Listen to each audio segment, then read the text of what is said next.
what would you say is the difference between delivery and deliverability?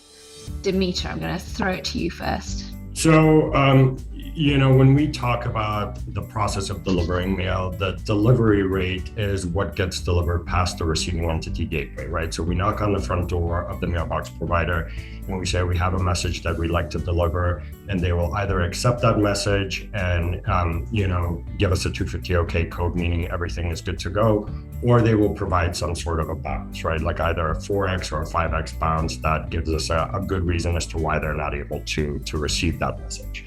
And then once the message is accepted past the receiving entity gateway, then, mailbox providers have additional processes in place that determine whether that message goes into a spam folder, an alternate folder, or ultimately the inbox. So, delivery is the first step, and then deliverability, I think kind of to what Lauren was saying earlier, is kind of the follow-up process of ultimately where the message gets delivered.